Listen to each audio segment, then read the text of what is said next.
and get going.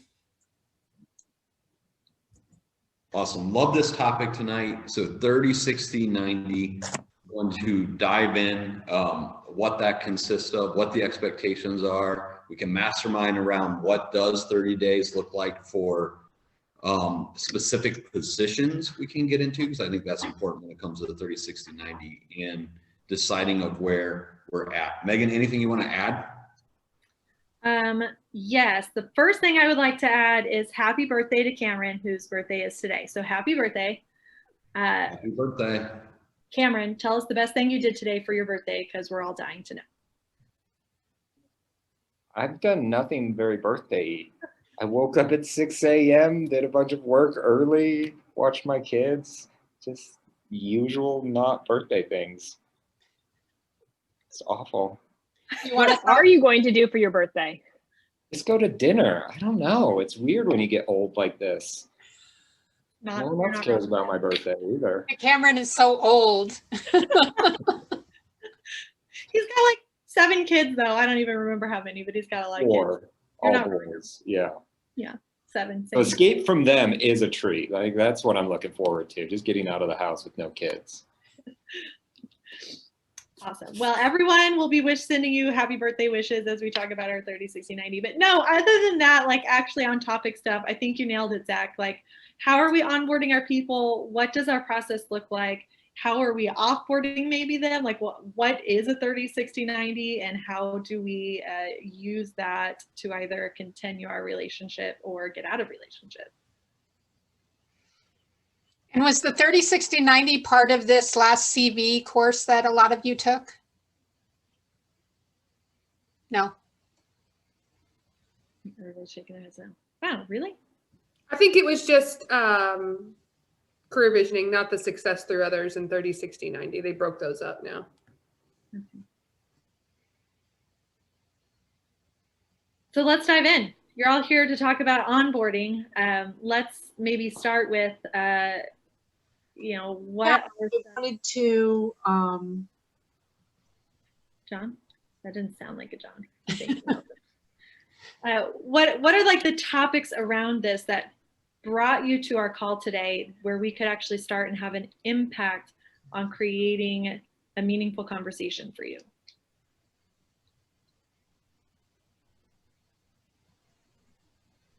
Feel free to pop your questions into the chat. You can speak up. What questions do we have, and we can formulate our conversation around those.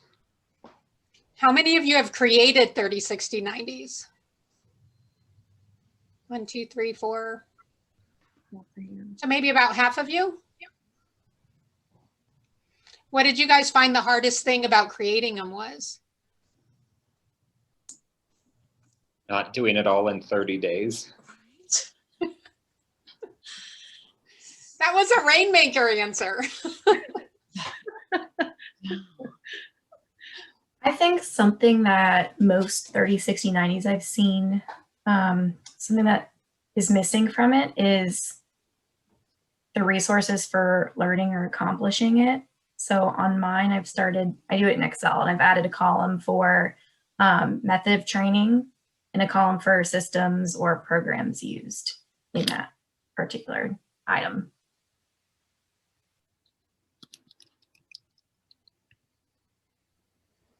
Yeah, I think it's realistic expectations for the person you're bringing on. And, me being director of operations and having Rainmaker, my expectations versus their expectations. And like you said, it's not all done in 30 days.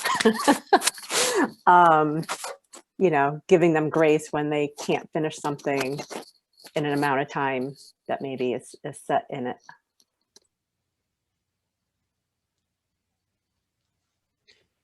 I think something else that I've discovered or experienced that is difficult is making sure that other people are on board with the 30, 60, 90. For example, if we're onboarding an agent and on the 30, 60, 90, it's to shadow so many appointments. Well, we need another agent for them to shadow.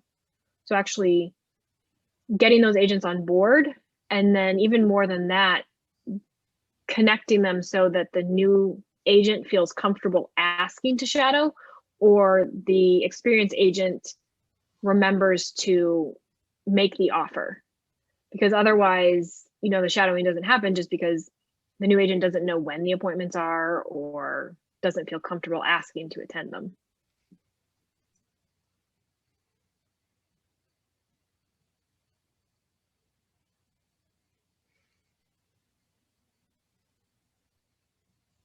Whoops, that's a great point you guys are making. I'm hearing a lot of like, how do you incorporate your training calendar into your onboarding, and how do you involve, like, who's doing the training? How are you leveraging those training pieces out? That's kind of been the theme, it sounds like, from the first three of you to speak up. So maybe let's dive in here first. Sounds good. Everybody? Some people are yes, some people are like blank staring at me right now. So I'm not super sure where we're landing as a group, but we're gonna go with yes. So let's talk about that. So people who are, you know, either you've 30, 60, 90'd someone, or maybe you were 30, 60, 90 when you came in, or maybe you've just been to career visioning and you kind of are familiar with the concept, but let's talk about that. You know, when you bring someone into your organization, you've got this plan. For anybody brand new, we apologize. A 30, 60, 90 is the plan that you onboard someone to your team in. It stands for 30 days, 60 days, 90 days.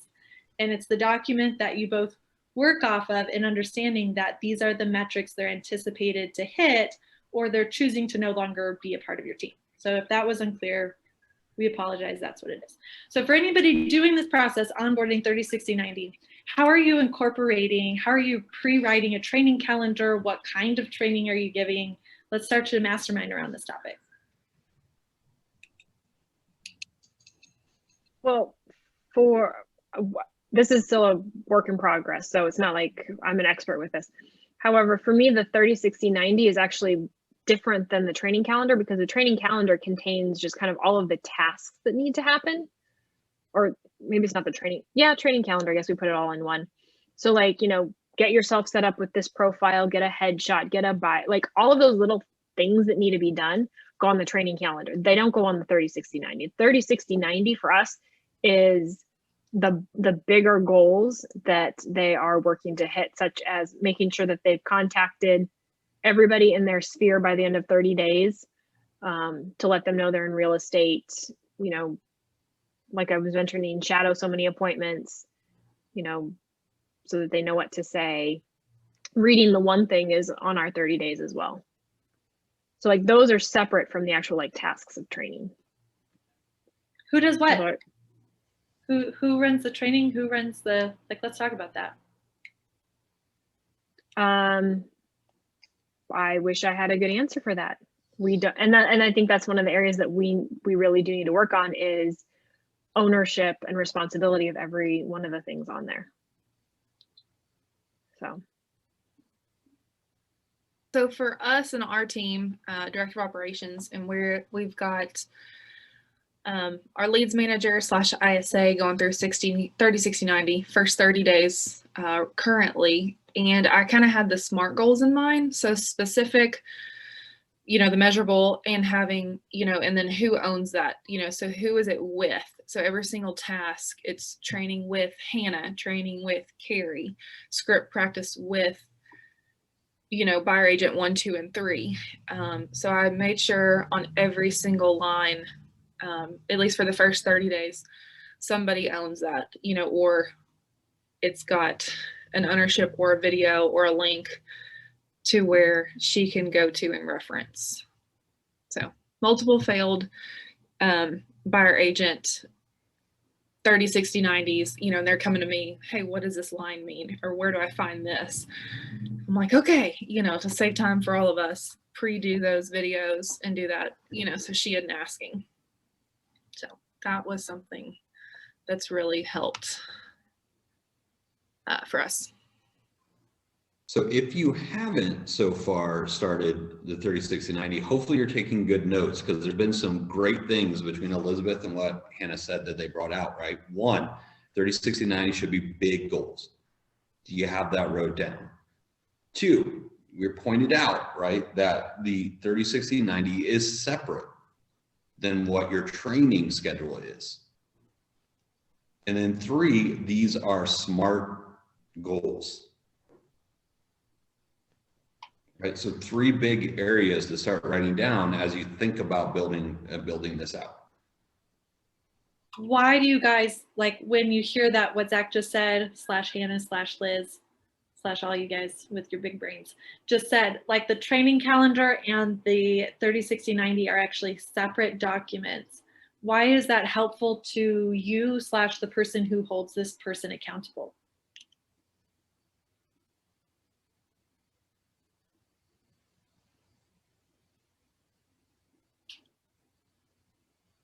You can trust me. I'm not going to make you wrong. Come on, bring me your ideas.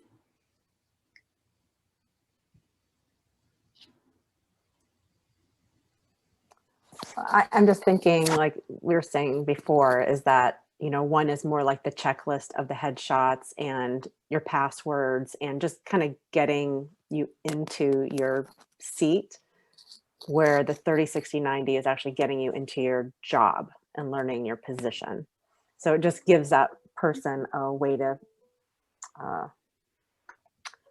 focus their efforts, you know, where they need to move forward, how they're going to move forward. Sorry, I don't know if you can hear that. Telemarketer is calling me right now.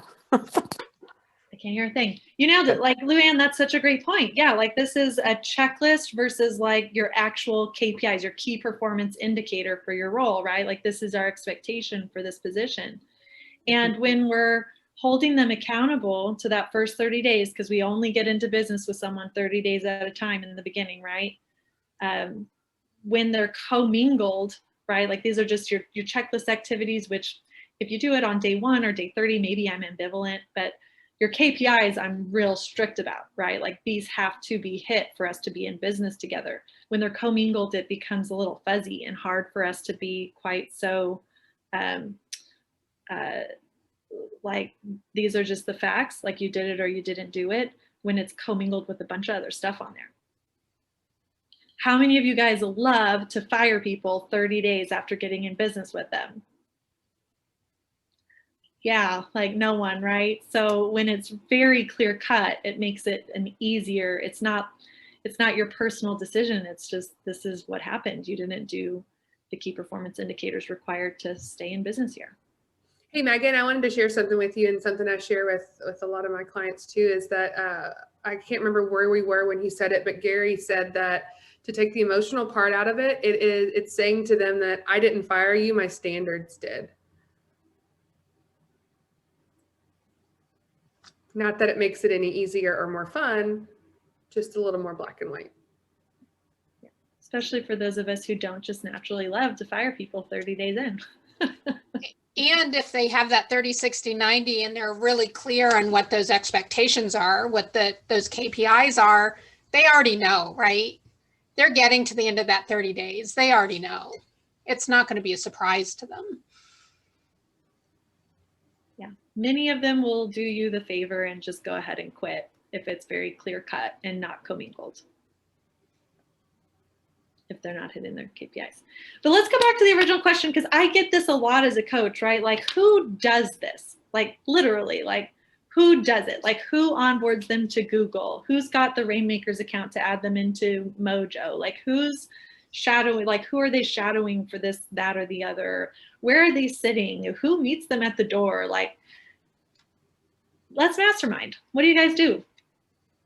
So for our team, typically I'll take on the initial onboarding process and provide those expectations and timelines for them. And then I'm also that accountability piece, and I direct them as to where their next like station is. So they need to, if they're an agent, they need to do some shadowing. We're going to work them into showings, right? So I'm going to manage that schedule for them and hold them accountable to it for those pieces that they're going to need to be an agent. For operations, the same thing. You're going to, here's clearly outlined, like here's the things that we need to accomplish within our 30-day period or whatever. And then you're going to sit with me and I'm going to train you on the 30,000 foot view. And then you're going to go into a specialist and you're going to shadow that specialist for a period of time. David, we've missed you. Beautiful voice. Thanks.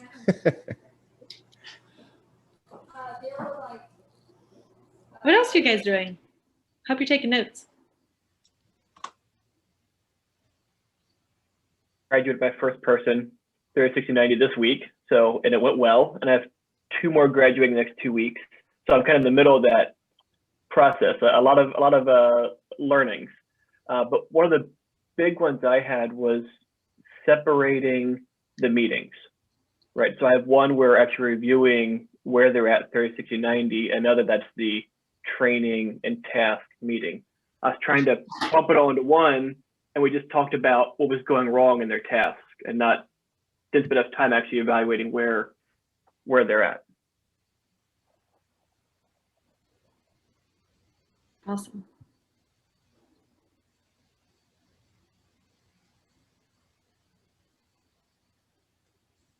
I think that this also plays to what we were talking about in the DO 30/60/90 deal, with showing them doing and then inspecting what you expect.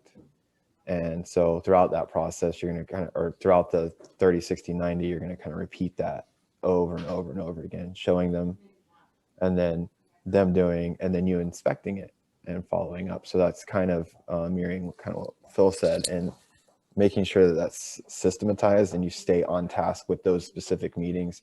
And we know that, hey, this is the topic for this meeting. And if we get off topic, then we've got to kind of recontrol the conversation back into what this meeting is about. That way we're respecting everyone's time.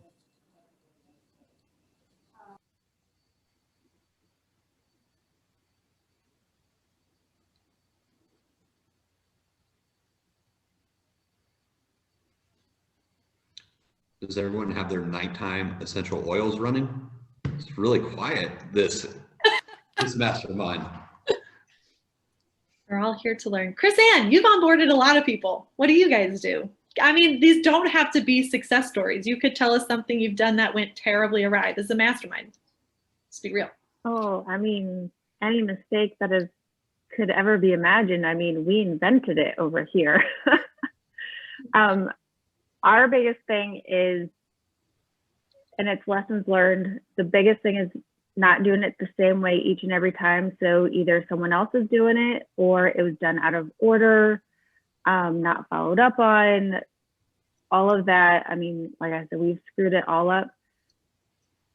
The biggest struggle that I'm having when it comes to creating these is the training items behind it. So having a place where like agents can go and learn how to work Command and DocuSign and the MLS and how to do all of that stuff.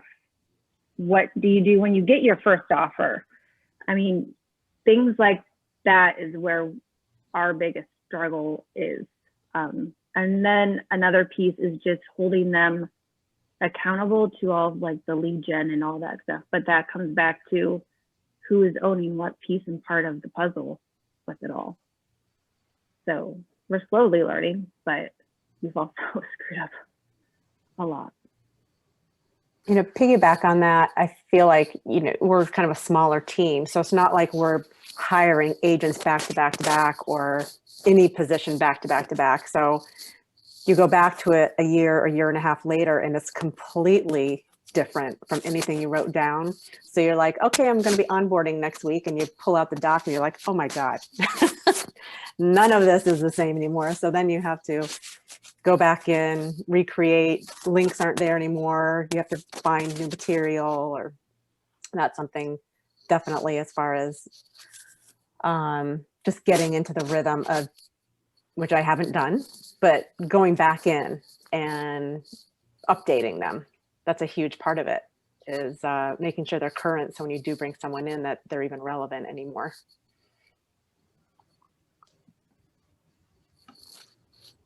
Or like we've had like 30, 60, and 90s, and I can't remember who mentioned it before, but like the first 30 days, it's so top heavy. You either have overwhelmed the person, they go screaming and running out the door, or you get so frustrated that you're like, that's it, I'm out. And you're like, you know what, fend for yourself. Let's move on to finding that equal balance to teach along the way over, 30-day increments.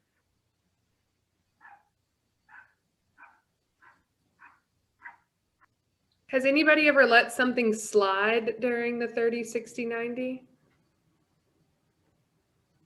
Definitely. I have, but I always ask for a win, and it's not very far out.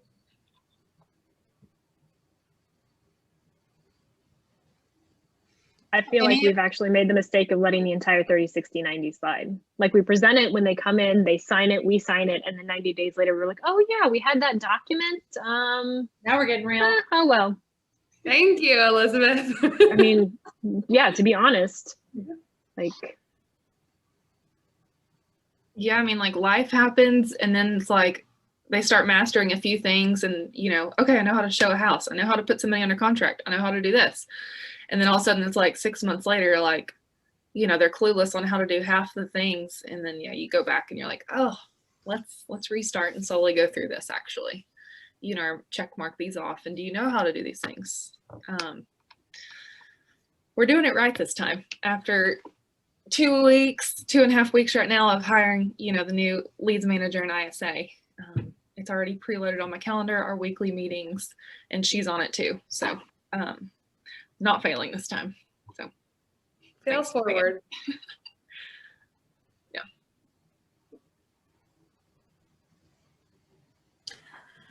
I'm currently failing forward with a role on our team. I actually have sat down and done 30-day review, 60-day review, and tomorrow is 90 days.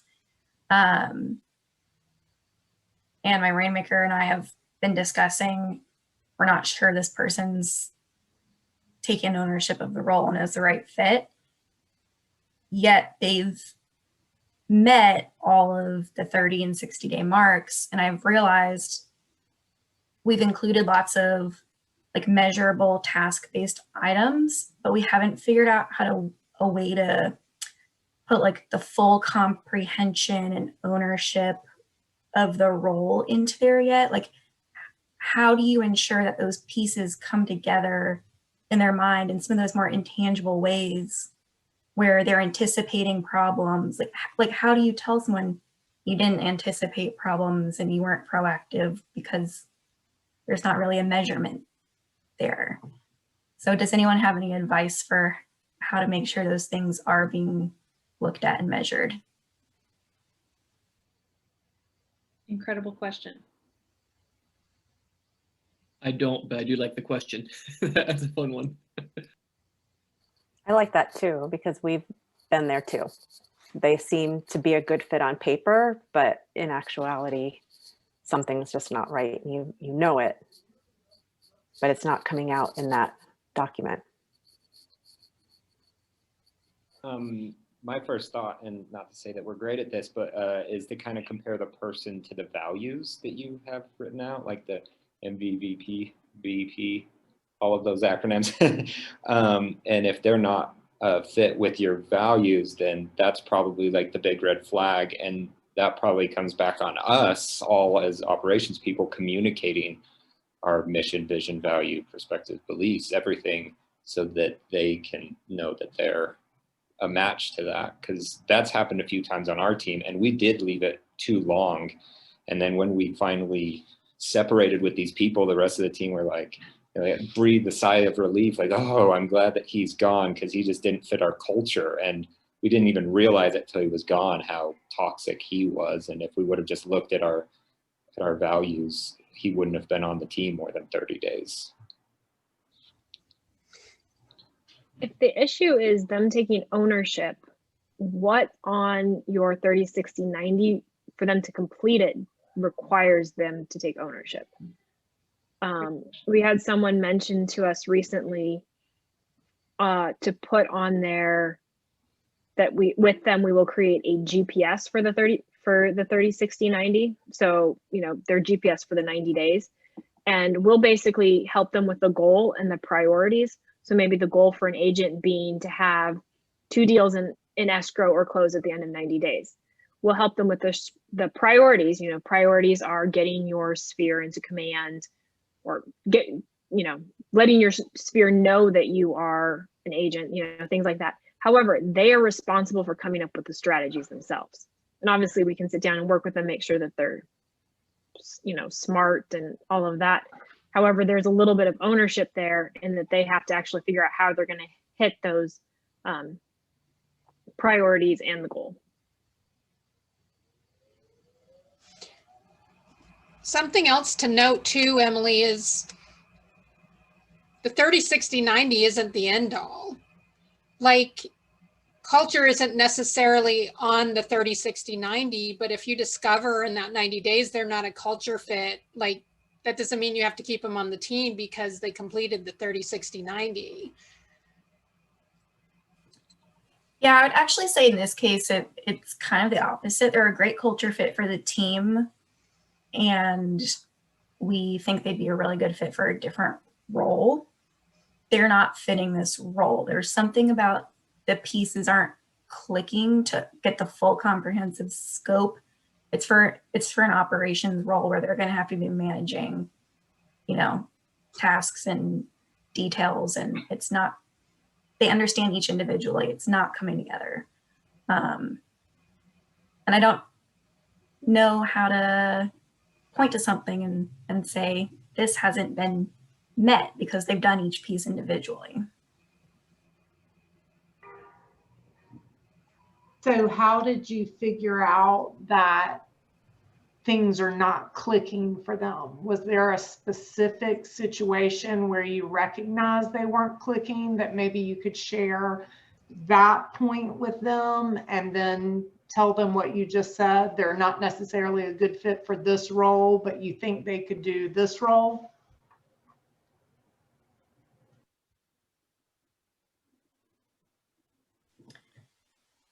Yeah, I think that's kind of where we're evaluating. Are there specific scenarios we can point to? I think it comes down to lack of confidence from our rainmaker that at the end of the 90 days, we're not ready to hand it off. And if we did, it wouldn't go well.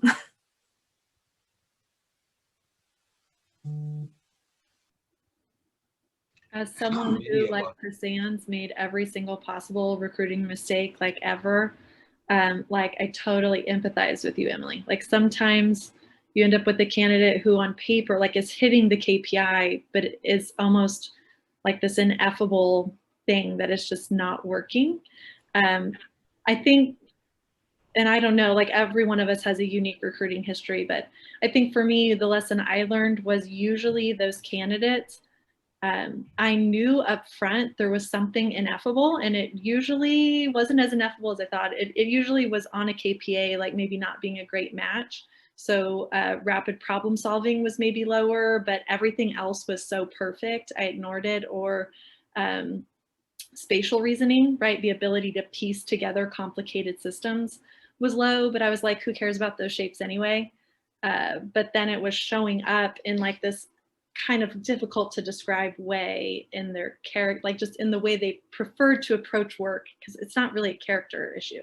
It's just something about the way they approach work, which was actually visible through the KPA in my case. So I don't know about you guys, if you've noticed that sometimes when we cheat the KPA, and track record does usually trump the KPA, but sometimes when we cheat the KPA, we learn in the 30, 60, 90 why that was a bad idea.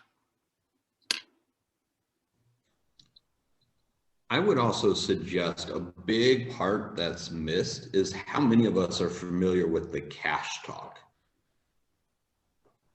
How many of you utilize that tool?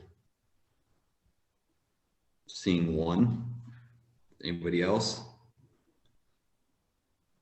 I missed the question. Sorry. It was, I think my computer was breaking up or something. Oh, no problem. It's, do you use the cash talk tool?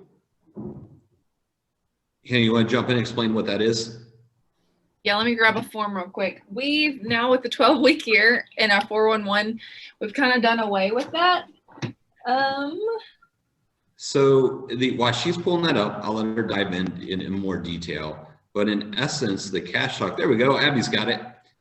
Got it. Yeah. Abby, you want to jump in and explain what it is since you have it? Yeah, we do it once a month. We do not do it every week.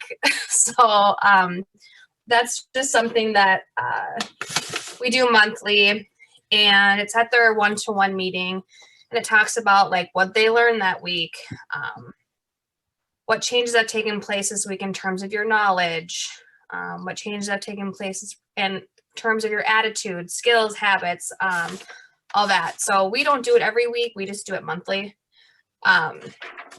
Yes, we do go through these, and it's good to see because then stuff comes up that maybe you're like, oh, that's great to know. I didn't really know that you were struggling here, or, you know, things like that. So. Yeah, it's, I mean, personal motivation, you know, what are you learning are the habits of someone that's a real high performer in this role, you know, so maybe they've heard something on a call like this or family reunion or saw something on Facebook that they can relate to. You know, what changes this week have taken place in terms of your skills, and what skills do you believe you still need to develop for success in this job? So it's just like good questions, one-on-one, and it helps open up, and it's creating a safe space for them to open up, you know, and talk. You know, a lot of times, half the time it's family stuff or things at home that they bring to work, and it's causing some tension. And so it kind of allows a safe space to talk about that. Okay, how are you doing? And then the last question is, you know, in what areas do you have the greatest need for help? And a lot of times it's just like, man, you know, family, they just need to talk. So it's just creating, again, that safe space, one-on-one, to do this. And kind of our 12-week year template has taken over that a little bit, but I still bring out this form and ask a few of these questions, you know, just, hey, how's it going? How are you doing in this role? Where do you think, you know, need for improvement? So yeah, it's great. If anybody needs a copy, I've got it on the computer. I can put a link or download it and send it to y'all, but that would be great. Yeah, it's a good form just to kind of reconnect. Oh, Phil might have put it in Connect or the website right there. Thank you. So what did C stand for? It's K, so it's CASH. Okay. Yep, it's going to be knowledge, attitude, skills, and habit. I never knew what that stood for, so that makes sense. Okay, thank you. Our old coach, I just knew it was K, cash with a K, but thanks for letting me know what that means. So the questions that Hannah was graciously, she was reading are based around your knowledge, your attitude around the knowledge and what you've learned, right? The skills that you developed that supported the knowledge, right? Like, what did you do with that knowledge, right? Applied it, used your skills. And then asking them to reflect on what habits they need to create, right, to execute the skills that they've learned by the knowledge that they're applying, right, through it. And it builds off of it. And then it finishes with how we can support them. What are they challenged with and struggled with? Right? So it's an excellent tool that it's not the end all, right? Just like anything, we're still dealing with people, the human side of it. Megan brought up a great point, you know, what does the KPA look like? And yet it's another tool that if you have that submitted in this example weekly, turned in at the end of the week, right? There's additional accountability, and it can highlight some challenges that maybe you weren't aware of. Or it can highlight where their focus may be, which I've had in my career, right? Where they've wrote things on there, what they've learned and things. I was like, was not my intention of the 30, 60, 90 or the training for the week. Like, I don't know how you learned that, right? I mean, that happens where it's off and we're not in alignment with that. So that's a great tool to look into.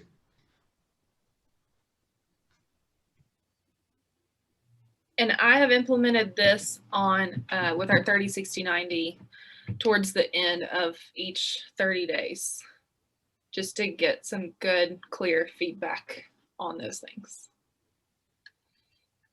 Hannah, with your new Girl Do It Weekly, it's a 411. Okay. It's the place of a 411 during the 30, 60, 90. Okay, weekly. I tell her that because I'm her coach, y'all. Just calm down. And we meet tomorrow, so. And Zach, are you having them fill it out prior? Like, we don't sit down and go through the questions. It sounded like you kind of submit it to them and then they submit it back to you. Yes, and I'll tell you why. Ownership. If we are doing and telling and consistently like arranging that, right? Now we own the role. So by adding that responsibility, the way this could look like is on your 30, 60, 90, right, could say, submit your weekly cash form. My expectation would be the way that this could look as an example would be on Fridays, they would submit that to me completed. We may not meet till the next 411 or when that accountability meeting is that next week, but on that Friday by a deadline, do they have this submitted? Right, as an example, I'm sure there's other ways. I'd love to hear the best practice, but that would be an example to where they own it and are submitting it. I love that, Zach. Can we like hang out in ownership for a minute? Oh, you know, I'd love to. I know Zach would love to. Yeah. So everybody else, you're along for Zach's ride here. Like, you know, how many, like maybe just me, I'm the only one that's not always super great at the recruiting and onboarding process, but like how many times have you gotten in a 30, 60, 90 and you realize I think it was what Chris Ann was saying it, like you've swung too far one way. So like maybe you're really coddling them like right off the bat and then you like course correct and now you're not at all. Like how are we setting things up for ownership? And then who else? It was Leslie Tyner, I'm not sure. Ask that question, you know, like if ownership's important to you in that 30, 60, 90, like how are we proving that out in that process and what we're looking for? Who's got thoughts on that? Who's doing that?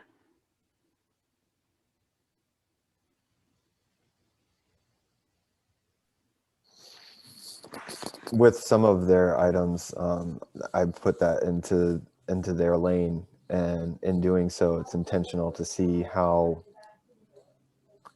self-accountable they are. And so then whenever I follow up on the next week where we stand now, I'm starting to develop trends as to whether or not they can hold themselves accountable to that, and take that ownership, because it doesn't really matter what role you're stepping into, whether it's operations or agent side, there's got to be a degree of ownership. You got to own this thing and you got to own it big time to be at a high level. So I do kind of do some things that are intentional to kind of test that in the beginning.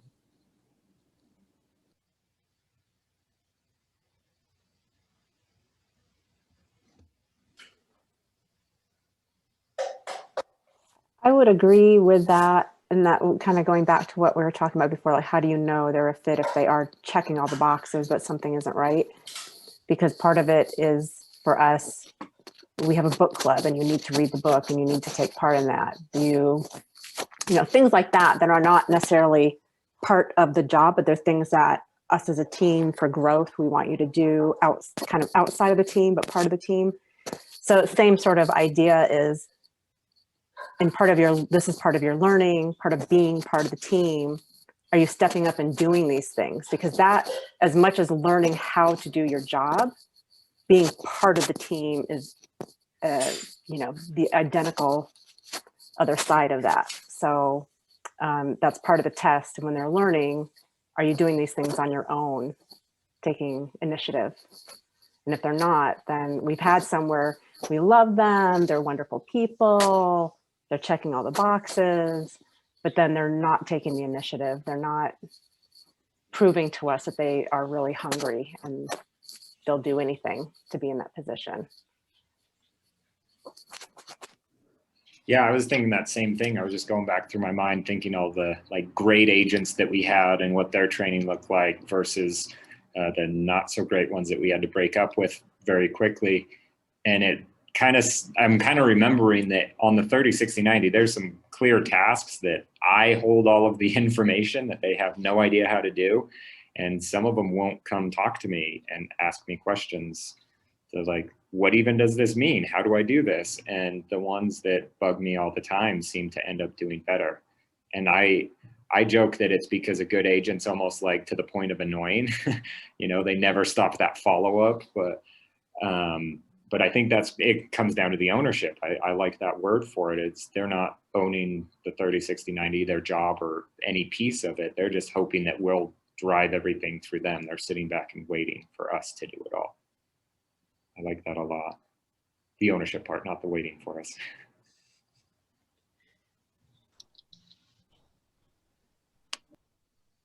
Super insightful. It's like a test almost you didn't realize was there. I always look at ownership wise. One, I think it starts with the SMART goals we're setting up. Right? Are they yes and no? If they're not yes and no, we have not provided enough clarity to set them up for success. So that's on us, right? So we'll see things like things I see, an example of this on the leadership not setting them up for success, right? Look over, review, and study scripts. Okay, that's perspective based. So I could say yes, Megan could say no, you didn't, right? So when you look at that, that's tough. So I always look for yes or no. The next thing is we had 4 things we wrote down, right? Big goals that need to be SMART. It needs to be separate than the training. And we said we need to have a review meeting. So during that review meeting, who's presenting? And that brings up what Cameron said, which I love is a great point, right? Are we pulling the information out, asking, did you do this? Did you do this? Did you do this? Or are they sitting down prepared with their form saying, I completed this, I did this, this is the plan, this is where I need help?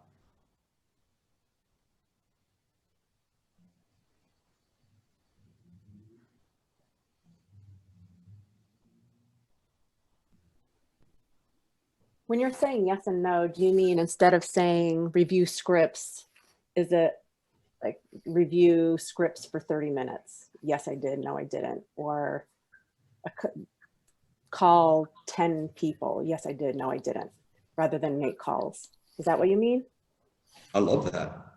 Yeah, I think that in essence is the SMART goal, right? Specific, measurable, attainable, realistic, all of the stuff that goes with it, time bound. And I think, yes, I think that's it, right? How do we take those qualitative items like script and role play practice, learn those, and turn it into something that's quantitative, right?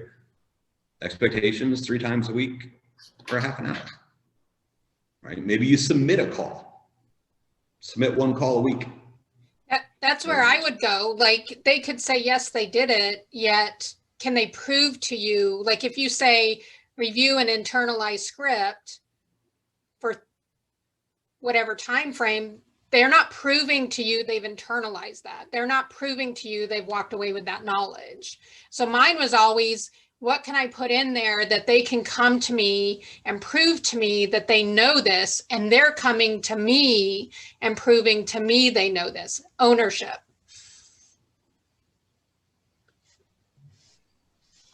Like Zach just said, submit a call. Show me that you know this script. Send it to me. Which, by the way, if you're participating in Roleplay Rumble or heard Megan speak, the promise script can be utilized with the admin staff. They're not, right? They're not privy to having that excluded from their 30, 60, 90. You absolutely could still have that. Yeah, y'all, send them to me. I'll get them in shape. Get you those referrals from the transaction you're looking for. Scripting, role play.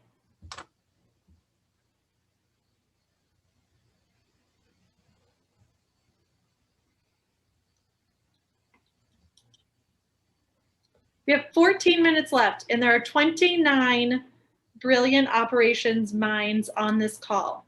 If you showed up here today, you've got something in mind. What was it that you've got a question of concern? You're about to do something you'd like to have masterminding around. You have 13 minutes left now to make this your call. What do you want to talk about?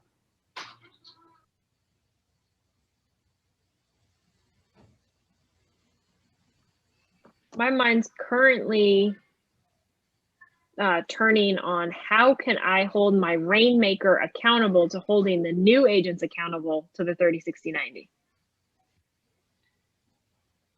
And how do I put that on my 411 or my 12-week year to make sure it happens? I'm right there with you. Yes. Okay, so question on that. I currently and have always done the 30, 60, 90 for sales agents for everybody.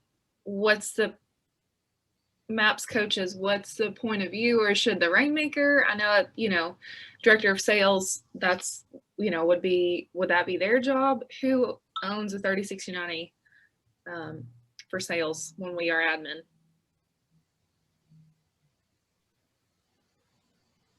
Great question. Who does own it? So for us, that like the ownership goes to me.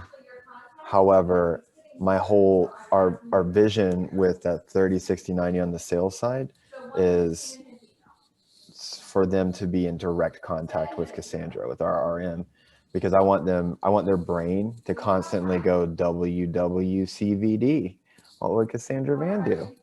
And instill that in them. And we want to create a mini Cassandra Van with each agent. So we want, just like in operations, we want a repeatable experience for the client. We want to create a repeatable experience of growth for the agent on the sales side. So the reporting would be, to me, the initial, so that they get the best quality from the get-go, is going to be one-on-one with our Rainmaker. And that's just how our team does it. So David, if I'm understanding you correctly, the accountability piece comes to you, yet your Rainmaker is involved in the training. Yes. Yes, very much so. I guess for me, the question would be who hired them? Because like on our team right now, the Rainmaker is the one who's been doing the hiring.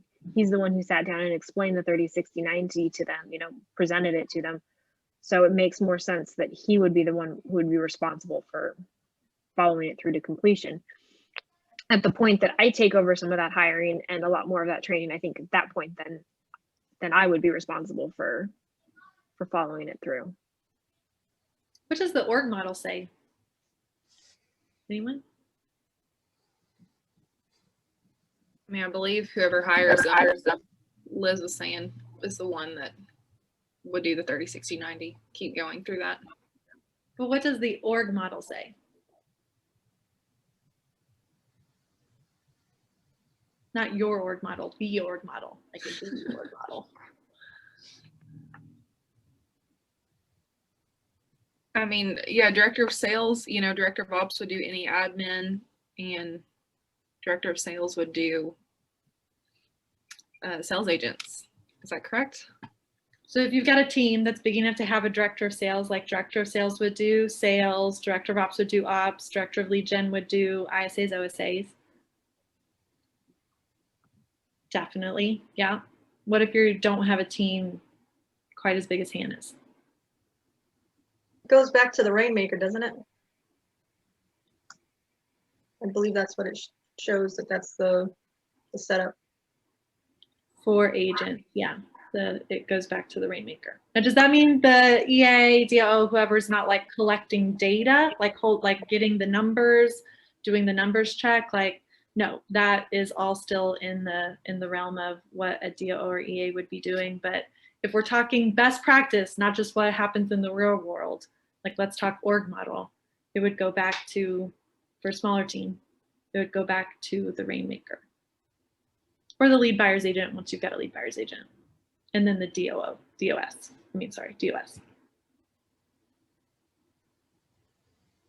Now, how many people are following the best practice org model? 2 out of 28, 3 out of 28, 3.5 maybe. I saw kind of a timid hand. So what is? No, it wasn't timid. It was just we just hired a director of sales, so she just now she's just actually made her first hire and went through the whole process. The other 2 agents were already on the team before she got promoted, so she just did her first hire that starts Monday actually, but she'll hold them accountable. I hold our admin team accountable. But as far as the hiring process and career visioning, we do it together really. If it's an agent, the director of sales and Tom, our CEO, will meet with them. First, Christy resume reviews them, and then they'll meet for the KPA review.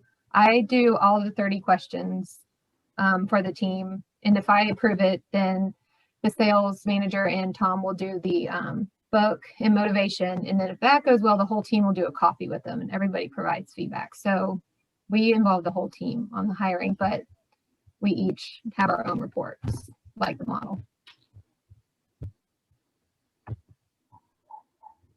So for the rest of the non-4 doing it, the other 24 people in the room, like what are you guys finding that works around this question? And or how could you get closer to the model?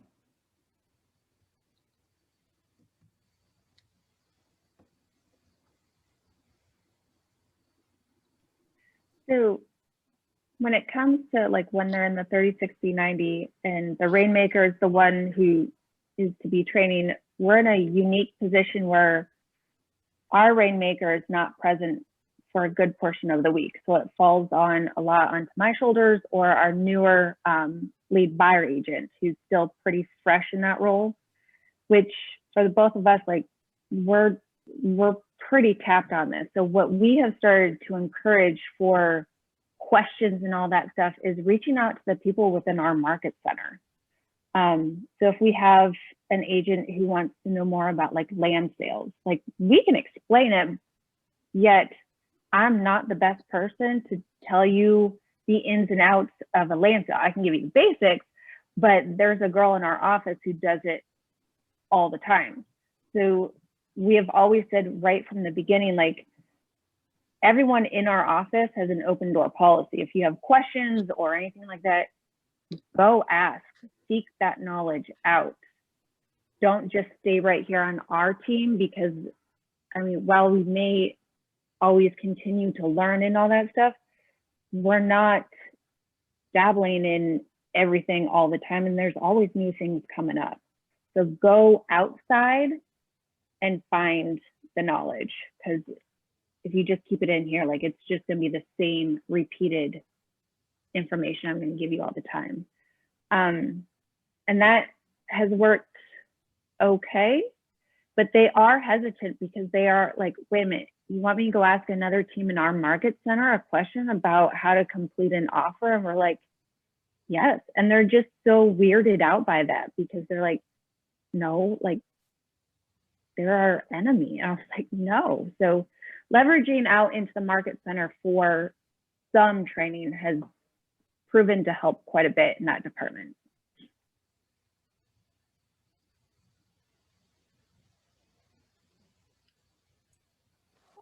We just went through a set of, unfortunately, instead of 30, 60, 90 tips for our team. And I did something similar, except that I had them go on Facebook, the different KW groups on Facebook and seek out people that are in their similar positions and get onto, you know, like we have the ops, I'm on all sorts of different ops pages and ops meetings. Like I'm sure there's TC ones, I'm sure there's, you know, whatever marketing ones. That was part of their PIPs, was to go seek out people like you and get in with them and get knowledge from them. So that was actually one of the best things, because otherwise, like you said, they're just kind of living in their own world.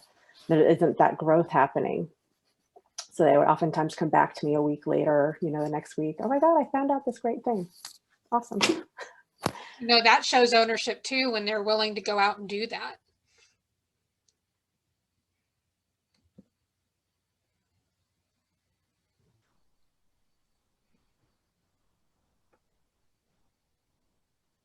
This is such a great topic, right? The 30, 60, 90 is their commitment to you, and the training is our commitment to them to set them up and execute the 30, 60, 90, right? To ensure they're a great fit.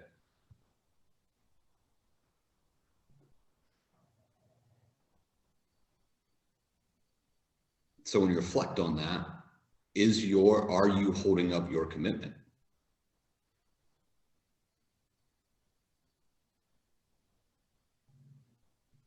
The way we look at it is we have a, and I love that you said that, Zach, but we have a very, excuse me, we have a high commitment to doing everything that we can to set them up for success and get them a mortgage payment, get their operating expenses for their home back up and running, because a lot of these people are making transitions out of another profession. They're taking risk, and I want to limit that risk, and I want to maximize the training so that we can get them paid as quickly as possible. And we do have a responsibility, and we should take that responsibility very seriously.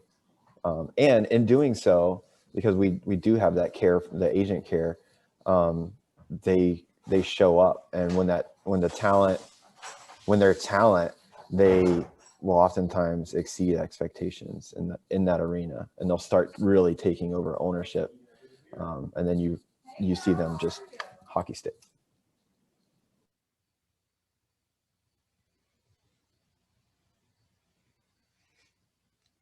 We only have a couple minutes left.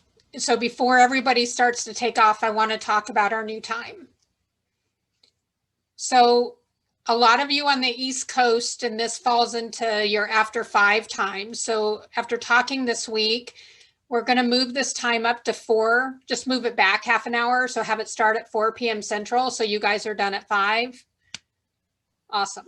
3 p.m. Central, 4 p.m. Eastern. I'm sorry, 4 p.m. Eastern, 3 p.m. Central. Thank you, Megan. So hopefully that still works for everybody, but it'll help everybody on the East Coast there finish up their day on time so they don't have to stay late. Appreciated. Yes, thank you. Okay, gang. So next week is our last call before family reunion. Paula, Zach, do we have a topic? I'm drawing a blank. We didn't. We don't have a topic. No. Okay. We have 60 seconds to brainstorm on that. What do we want to discuss? What do we want to mastermind next week?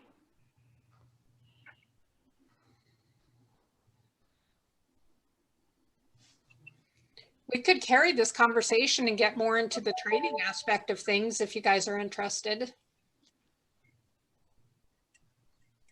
I feel like the fact that we all have operations brains and are so task focused that might be helpful. A couple nods. I like it. Cool. Bring your questions, bring your examples to share what you do. Good or bad. Like, we can learn if you have a mistake, we learn from that too. So this is not like you on display as the perfect operations hiring ninja. Like, we already know you're badass. Just bring your mistakes too. It's good.